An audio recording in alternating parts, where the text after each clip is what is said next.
Also, we get to see like it's cool because so the episode is Catalyst, right? Or Cataclysm. And it's cool because we get to see all of these high level captains and the high level like defense force people who are like destined to be captains basically. Like we get to see them go at it. Like they are working and everyone's going because it's all out. It's just mayhem across the whole city. One day, master's degree. One day, PhD. One day, you will write books. One day, commercials. One day, the impossible, you will laugh at the impossible. You will look at the impossible and go, what was I thinking? Hello, my spoiler alert friends. Welcome back to another episode of Let's Talk About It. Man, Kaiju number 8. Yo, all of this could have been avoided if they had just ended Kaiju number 9. Like 100%.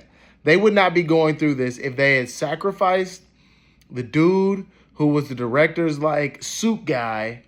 Not saying we want to sacrifice you, but like, come on.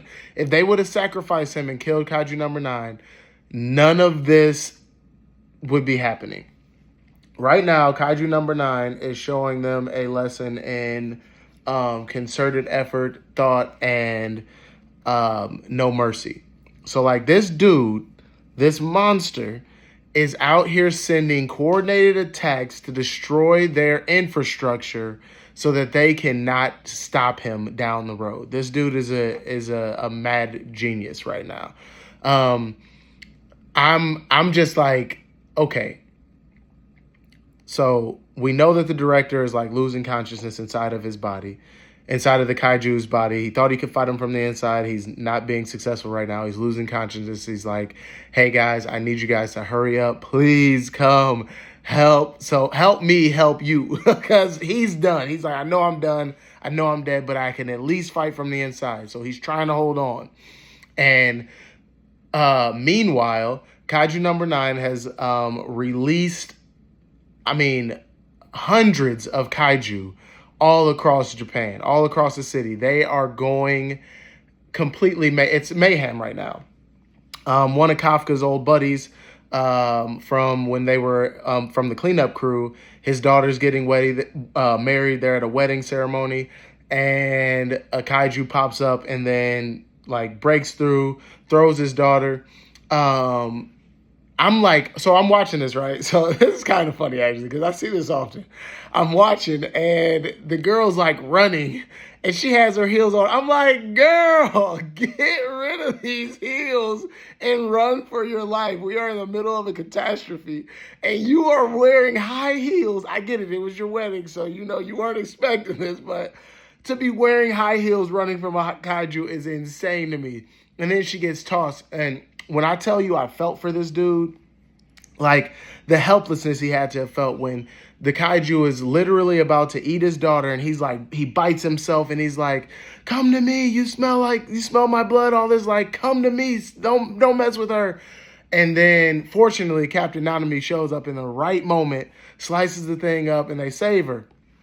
But I'm just like, man, I could feel for his, like, the situation. Like, being a dad, I don't know, man. Being a dad makes me a little bit more sensitive, I guess. But seeing him in that moment, like, he's helpless. He can't fight the kaiju. He has no ability to do that. So he does the only thing he knows he can do is, like, try and draw the kaiju's attention towards him. So he literally bites himself to the point where he is, like, dripping blood to, like, try and draw the kaiju towards him. It was a very intense moment. I was like, dang, his daughter's gone. Like, kaiju tossed her up, had his mouth open, ready to eat her, and then he got. So that was good. But everything else is like, nah, like, it's just complete mayhem. Things are getting destroyed. People are losing their lives. The only positive I can find in all of this is that we get to see Captain Nanami's ability.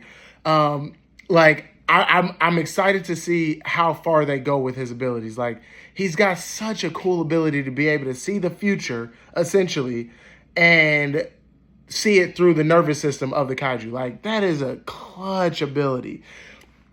And then we got Vice Captain Hoshina, and I am loving the suit with him, their interaction. So he was finally able to use the Kaiju number 10 suit, and they are in the middle of fighting, and like they hadn't gone out in battle and like tested their abilities together. They had like done like practice things, and they hadn't been able to really link up.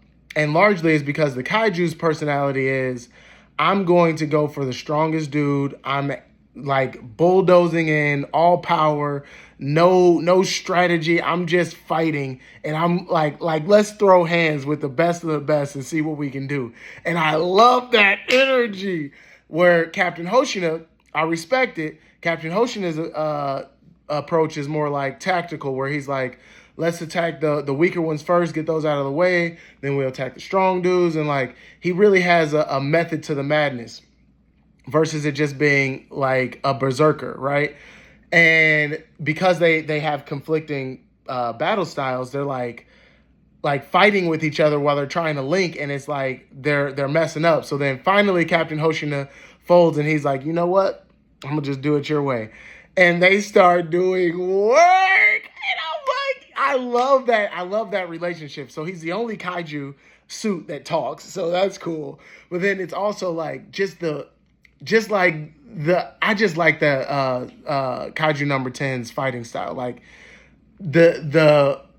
I just like that, man. Like, go in for the best of the best, and we're coming at you. Even if we lose, I'm coming at you because you're the best, and I'm going to fight you. I love that. And then also we get to see, like, it's cool because the episode is Catalyst, right? Or Cataclysm. And it's cool because we get to see all of these high-level captains and the high-level, like, Defense Force people who are like destined to be captains, basically. Like, we get to see them go at it. Like, they are working, and everyone's going because it's all out. It's just mayhem across the whole city.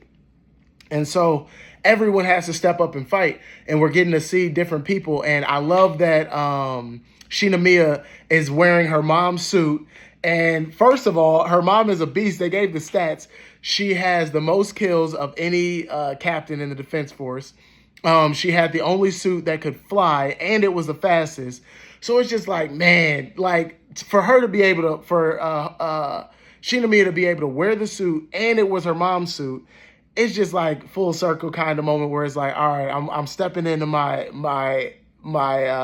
what's mine. I'm stepping into my destiny, and she's doing work with it, and I like that. Basically, this episode was a ton of combat and just battle and fighting and like them getting into the trenches. Now, again, they haven't gone back to that one creepy girl who was the cover of my last video.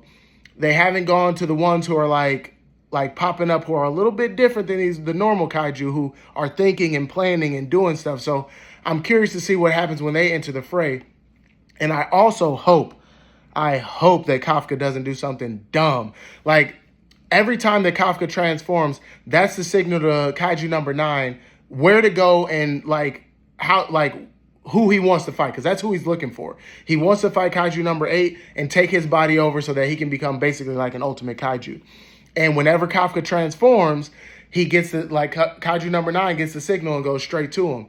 And so while everyone's battling, it doesn't make any sense for him to change into kaiju form, and then there's no one around to help. So they want him to conserve his energy and basically wait until everybody else can show up and then be there to help defeat Kaiju number 9, because he's a problem. You couldn't even beat him when he was in a weakened state. What makes you think you're going to beat him when he's like, I'm all the way, it's like Cell. When he reached his ultimate form, it's like, nah, you're going to have a problem.